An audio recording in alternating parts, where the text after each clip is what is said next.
Sessions del col·loqui internacional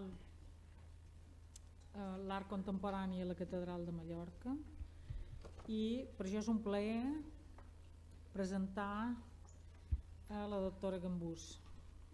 Mercè Gambús és doctora en Història de l'Art el mateix any que jo, 1987. Mira, això és un punt que tenim en comú. Professora titular d'Història de l'Art de la Universitat de les Illes Balears des de l'any 89 i professora de la nostra universitat ja de ben abans, des de l'any 76. Ha ocupat també càrrec de gestió, fou vicerectora d'Extensió Universitària i Activitats Culturals entre el 98 i el 2003, d'investigació, de postgrau i gabinet del rector, i va ser la primera directora del Centre d'Estudis de Postgrau.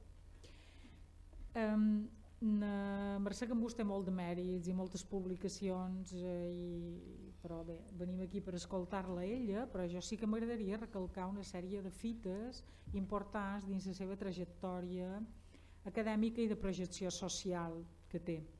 Ha estat membre del patronat de la Fundació Art de la Seu entre el 2002-2008 i de la Comissió Diocesana de Patrimoni i Art Sacre de Mallorca del 2004 al 2013, entre altres.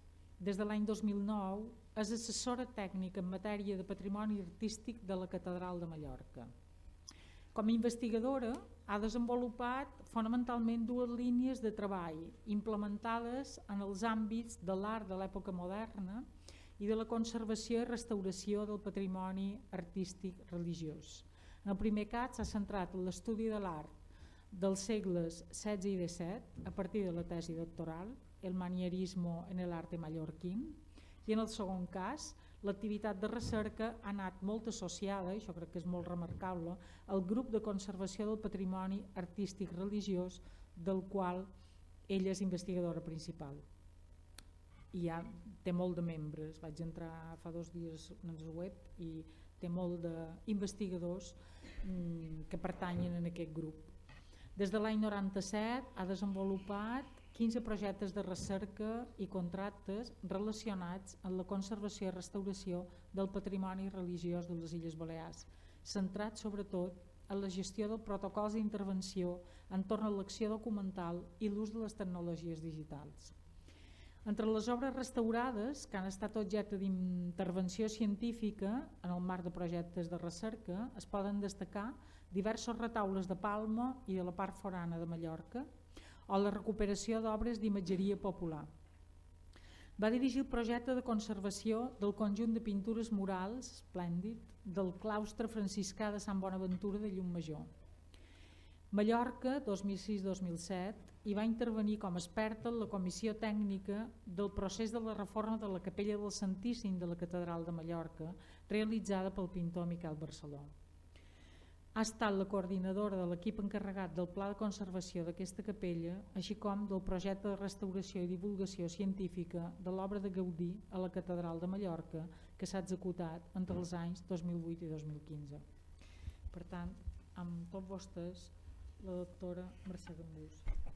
Bé, moltes gràcies a Anna Joana Maria, amiga, vicerectora, i una mica ja començo directament en matèria perquè ja sé que és la darrera sessió d'aquest primer matí i d'altra banda el que sí que vull dir una mica en nom del grup de conservació del patrimoni artístic religiós és donar les gràcies tant al capítol de la catedral com a la pròpia universitat com al Caixa Fòrum per tenir aquesta ocasió en la que jo faig una entrada una mica diferent a les dues que m'han precedit. Hem tingut ocasió amb en Enrique Juncosa de poder introduir-nos en el món imaginari, artístic, creatiu de Miquel Barceló. Hem tingut ocasió d'entrar en la dimensió de l'espiritualitat a través de diferents trajectes d'artistes molt reconeguts i pròxims i integrants del nostre àmbit cultural a través del doctor Jaume Reus. I ara el que jo voldria és proposar una lectura una mica diferent però en continuïtat. Miquel Barceló va intervenir a una catedral, va intervenir en un patrimoni històric. I intervenir en un patrimoni històric significa que l'obra de Miquel Barceló no pot ser analitzada només des d'ell mateix o des del seu context, sinó també necessàriament dins els 700 anys de vida d'una catedral. El diàleg que jo proposo ara és el de les catedrals, com aquestes estan progressivament incorporant un art actual. De fet, en Jaume ens ha permès veure l'experiència de viola a l'Església Catedral de St. Paul, a Londres, i ja ha estat un punt de partida excel·lent, crec jo, per poder enllaçar amb la meva proposta. No parlaré avui, ni en aquest moment, de l'obra de Miquel Barceló, sinó que jo els demanaria que en aquesta ràpida també recorregut per la problemàtica de les catedrals europees entorn a les intervencions contemporànies, intentéssim veure el context per intentar integrar l'obra de Miquel Barceló dins una dimensió de caràcter històric i cronològic. Faig ja una afirmació. La litúrgia és el programa. Jo tinc que parlar des de la catedral, des de les catedrals. La litúrgia és el programa. Aquí deixem els artistes de moment de banda i anem a entrar directament en la catedral. No, són textos que a vegades estan pensats més que res per marcar algunes idees, no tant per llegir-los, però jo vull recordar la famosa homilia del papa Pau VI en el maig del 64, que és considerada una referència històrica en aquest terme. Demana, traduïu, li diu als artistes, el misteri en formes sensibles. I els diu que la sensibilitat és la capacitat d'advertir per mitjà del sentiment el que el pensament a vegades no podria comprendre ni expressar. Qui és que té la capacitat de fer-ho? Els artistes. Els artistes tenen intuïció, els artistes afiguren i els artistes gaudeixen. I gairebé intenta introduir la idea de l'art com una mena de sacerdoci. Els hi demana un pacte de reconciliació. Insisteixo que estem a un moment fonamental, Concili Vaticà II, en parlarem tot d'una, com a mínim com a referència, però és en aquest moment on s'intenta per part de l'Església romana, l'Església catòlica romana, sobretot que retornin els artistes a l'Església, que retornin a ser valents, que vulguin expressar amb els temes i motius que ells considerin, però que intentin intimar amb la idea de la gràcia, amb el que ells veu com el carisma de l'art. I ho fa, lògicament, aquesta aliança a partir de la constitució de la Sagrada Litúrgia després del Concili Ecumènic II.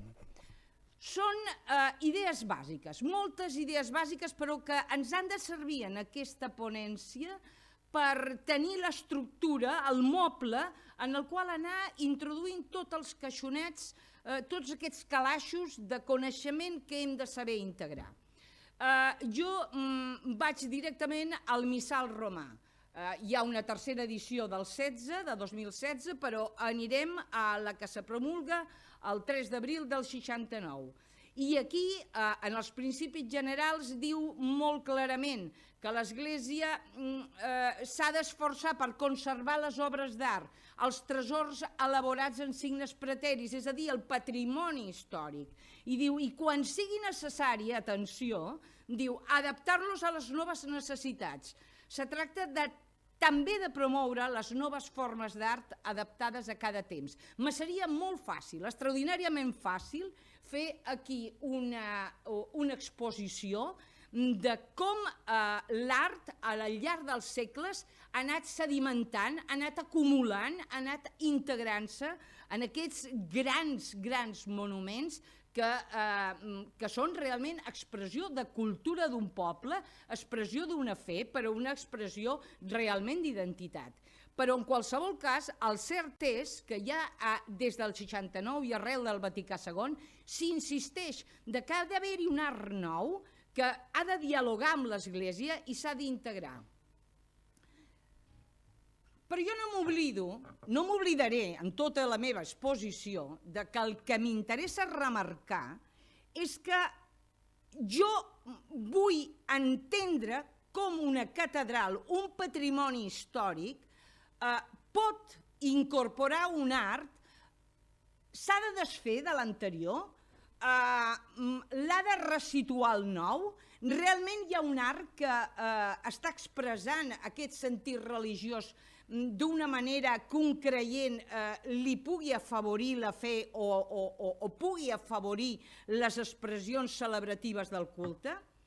Diu als principis generals aquest missal romà: els fidels mirin en especial respecte, diu l'Església Catedral, de la seva diòcesis, així com la pròpia Església, i la considerin com un signe espiritual. Concepte d'espiritualitat més enllà tal vegada de la confessionalitat és una idea que m'interessa. I encara més, l'Església diu que per la reconstrucció, construcció o adaptació dels edificis sagrats, en el nostre cas, òbviament, parlaríem de catedrals i de patrimoni històric a conservar, diu: els interessats consultin la Comissió Diocesana de la Sagrada Litúrgia i de l'Art Sacre. Aquest és un tema en el qual, com a mínim, hem de tenir la referència. La idea ja l'hem de tenir. Si funcionen després aquestes comissions o no, ja és una altra qüestió. A l'ordenació general del missal romà, bàsicament vull esmentar el següent. Aquí tenim la clau per entendre a on l'art pot intervenir a una catedral. En el concepte d'església, en el presbiteri, en l'altar, en l'ornat de l'altar, amb els seients, tant del sacerdot com dels ministres, en el lloc de la presidència, en l'embó o allà on s'anuncia la paraula de Déu, en el lloc dels fidels, en el lloc dels cantaires, a la reserva del Santíssim Sacrament, en el nostre cas, context, seria la capella que Miquel Barceló va fer precisament per reserva de la Santíssima Eucaristia, a les imatges en general de devoció i a la disposició general del lloc sagrat. Aquests són els ítems. Aquí són els llocs on teòricament l'art contemporani pot intervenir en una catedral. I llavors, per acabar aquesta exposició més, diguéssim, teòrica, però programàtica, és el guió de la meva exposició, hem d'aclarir que l'Església és una institució privada i, per tant, se sotmet a les lleis del patrimoni del règim civil. Però ell té una sèrie d'indicacions i aquesta és la clau, és una clau fonamental per entendre el problema, perquè l'Església té documents eclesiàstics, però són documents amb una llibertat de compliment absoluta. No tenen un sentit reglamentari. Les prescripcions no impliquen necessàriament que si les transgredeixes puguis tenir després una resposta punitiva. I quins són aquests documents? Òbviament només és una cita, documents pontificis, pel nostre cas, des del Concili Vaticà II, des de Pau III fins al Papa Francesc, a la definició dels concilis ecumènics, la clau és el Concili Vaticà II, celebrat entre el 62 i el 65, les prescripcions del dret canònic, hem d'agafar el vigent, que és el de l'any 1983, els decrets i les actes de les congregacions romanes, des de la Secretaria d'Estat a la Sagrada Congregació del Sant Ofici, Propaganda Fide, de rites i clergat, i després els documents episcopals d'abast nacional. Jo, particularment, per al tema de catedrals, me regeixo per als que emeteixen a Alemanya, França, Itàlia, Espanya i Estats Units d'Amèrica. Són els que, d'una manera, com a mínim, si voleu, a nivell de mostreig, jo podria controlar una mica, més enllà els d'abast diocesana. Tenim l'estructura bàsica per saber on anar a situar tot el material. I aquí és on m'interessa aclarir, el primer de tot, que els artistes contemporanis ja se varen comprometre amb l'expressió religiosa des de finals del segle XIX i en el decurs del XX. Les avantguardes s'han mogut en l'entorn precisament d'aquesta relació. No és la meva intenció anar-les comentant, sinó simplement afavorint les mirades. L'Àngelus de Millet, estem a mitjans segle, segona meitat del segle XIX, Vicent Van Gogh, La Pietat, progressam cap al 1889, ho fem a partir, i ho fa a partir d'una obra de Delacroix, el Crist crucificat, per exemple, de Picasso, de finals del segle XIX, encara, Eduard Munch, la crucifixió, el Gòlgota, una obra que inaugura el segle XX, Max Ernst, ho dic perquè vaig passant per autors de tots coneguts, segur, que transiten en aquest món de les avantguardes i tots, en aquest cas, ens plantegen possibles mirades que van més enllà del que era la tradició historicista. La pregària, de 1914, Marie Blanchard, en el 14-20, la comunió, o Marc Chagall, un artista extraordinàriament compromès amb la tradició precisament expressiva de la religiositat, amb aquesta crucifixió blanca del 38, o Renato Guttuso, amb un oli del 1941, la crucifixió, Otto Dix, 1943, anem progressant, Crist i la Verònica, per contrastar una mica escultura la deposició de Fausto Melotti, en aquest cas del 33, o inevitable xerrar d'en Henri Matisse, i tot i que sigui aquesta casulla un tèxtil per posar un altre tipus d'obra del 51. I no podíem deixar, ja el que podria ser dins aquesta tradició més objectual, l'obra de Fontana, amplíssima al respecte, aquest Via Crucis, l'estació segona del 55-56.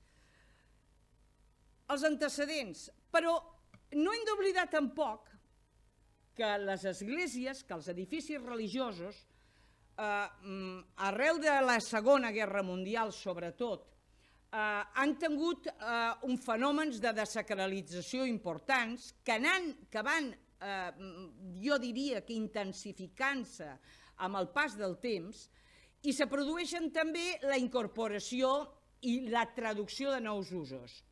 Amb edificis històrics, com podrien ser les catedrals, aquí hi ha una dificultat immensa, però hi ha un debat en aquest moment molt potent per substituir algunes esglésies, catedrals menors, en diòcesis menors, per exemple a França sobretot, i en alguns indrets d'Alemanya, però crec que a França és el lloc més evident, i substituir-les per construccions de nova planta i de sacralitzar les catedrals. Jo no posaré ara el cas d'una catedral, sinó per excepció el de l'església conventual dels Dominics de Maastricht en els Països Baixos. És un projecte que se va aprovar en el 2007 i ja està executat.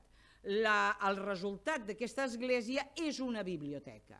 És una biblioteca i com a tal la mostro, i la mostro en els diferents àmbits de les seves naus. L'estructura s'ha respectat absolutament, al igual que totes les pintures murals han estat restaurades, i s'han anat aprofitant els àmbits per crear dos nivells, tant de depòsit com de sala de lectura, d'aquesta biblioteca. Però possiblement sigui la zona de l'absis allà on se troba el presbiteri, la que se fa un espai social, un espai en aquest cas de restaurant, per en definitiva fer pauses en la funció principal, en aquest cas de la biblioteca, i no deixa de tenir un plantejament interessant per aquest concepte d'espai eucarístic, espai en el seu origen, espai lògicament relacionat amb la idea de l'alimentació espiritual. A les catedrals, quin tipus d'intervencions estan a haver-hi en el món més recent? Ja no m'atreveixo a parlar d'art contemporani perquè no sé si aquesta és un terme que sigui suficient. Jo, com que no som una experta en això, m'estimo més anar parlant de l'art actual com quelcom més recent, perquè si no la contemporaneitat se me fa tan extensa que ja ni l'entenc. Per tant, la meva proposta en aquest cas és gairebé, mirin, jo els hi diré, jo som una professora que ja m'han dit d'uns quants anys, i jo encara me guio molt per la tècnica cronològica. Els hi passaré les coses cronològicament, per anar situant les coses en els espais i en els temps, però vull que vegem les coses, és a dir, organitzades, però sempre a través d'un sistema de diacronia per intentar aclarir-nos. La llum. Els hi vaig posant exemples. Jo només vull anar esquitxant d'imatges aquesta primera sessió i deixar-les flotant en l'ambient perquè després les recuperem en els moments que sigui necessari. Això és la catedral de Saint-Étienne a Mosel·la, a França, i la proposta és aquesta d'intervenció de Marc Chagall entre els anys 1958 i 1968, realitzant 4 conjunts de vitralls. Important aclarir que moltes d'aquestes catedrals que veurem tenen intervencions provocades per problemes derivats dels desperfectes, del grau de destrucció soferta arran de la Segona Guerra Mundial i per problemes de conservació que s'han anat solucionant en fases i, lògicament, els vitralls sempre resta al darrere. Són els primers en esquerdar-se, els primers en patir, però són també els darrers en incorporar-se quan se fa qualque intervenció. Aquesta és una mostra genèrica. De fet, amb l'adequació litúrgica hi ha la part inferior de l'altar, l'ambó, la presidència, etc., però ja en parlarem després, i només un petit exemple de la intervenció de Chagall en aquesta catedral de Metz. Però Chagall va viure molt d'anys i va tenir molt de temps de fer coses i la seva contribució és inabastable. I en el món del vitrall en podríem fer també una conferència monogràfica només per ell. En qualsevol cas, és el disseny de Chagall i una execució de Charles Marc del 74 a la capella absidial de la catedral de Reims. Estic parlant de catedrals potents, o sigui, no de qualsevol catedral. En aquest cas, una catedral anglicana, la de Chichester, en la qual també Chagall tornarà a intervenir i ho farà a la part sud de la catedral. I, a més, en aquest cas, amb un salm 150, el que ell intenta traduir en imatges perquè hi ha, lògicament, en l'obra de Chagall una clara expressió figurativa i aquesta idea la podem transmetre en aquest lloeu Déu al seu santuari, lloeu-lo al baluard del firmament.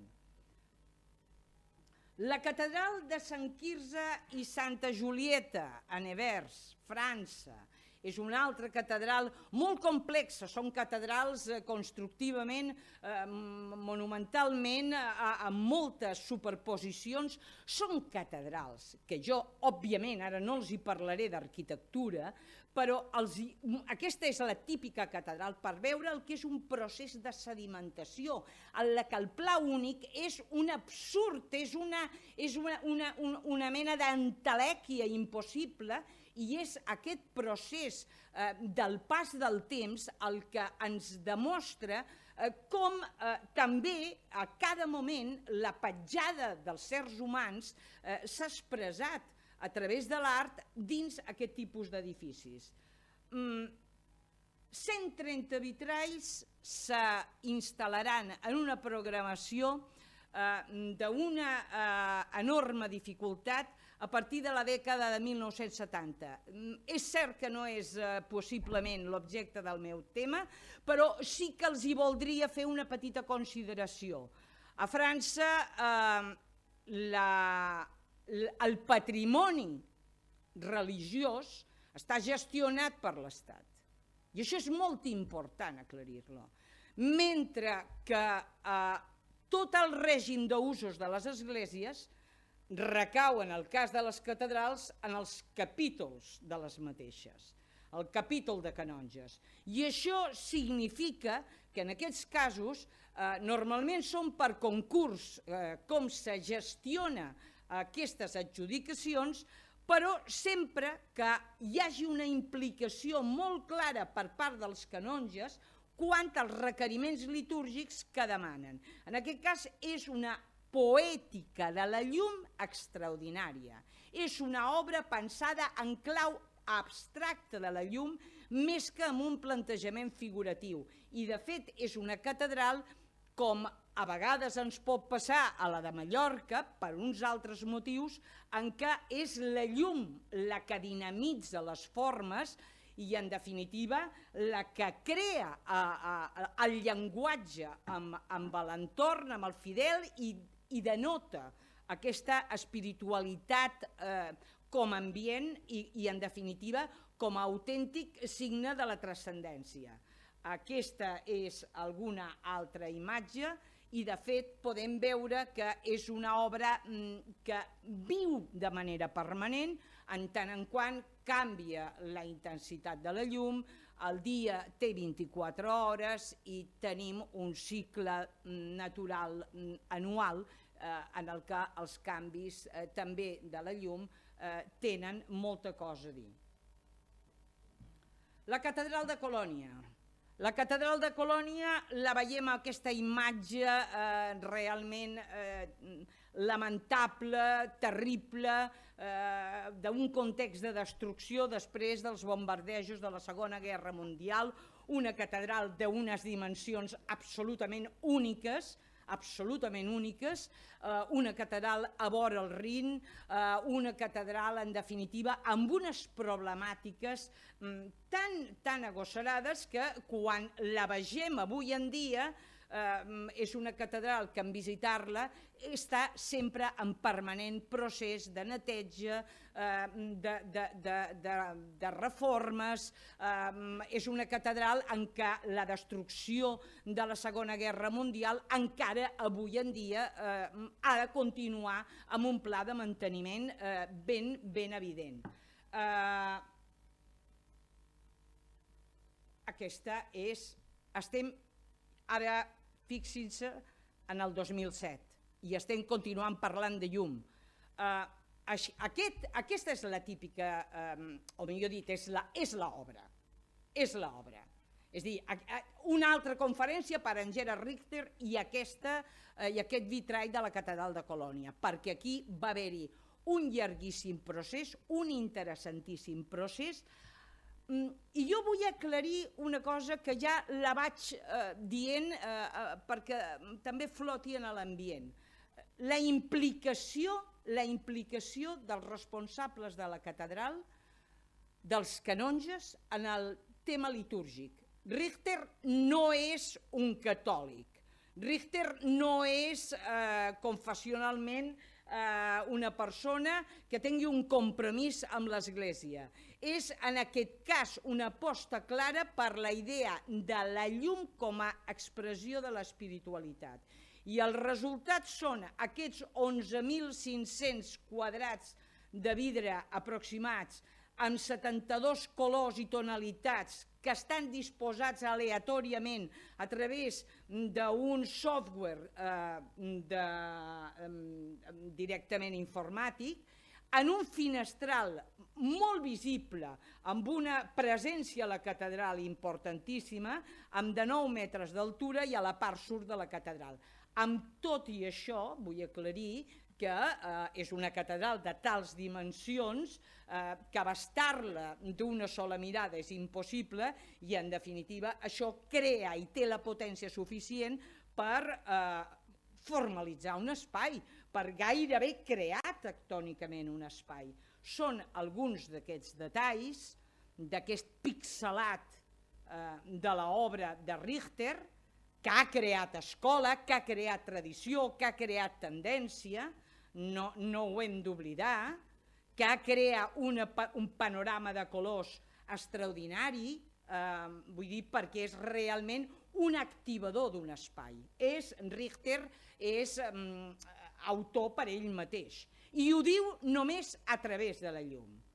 La poètica de la llum ha traspassat tots els nivells i el grau de divulgació, postals, llibres, filmacions, tot el procés creatiu que hi ha darrere aquesta obra ha estat enregistrat i està prou documentat, perquè no ho hem d'oblidar.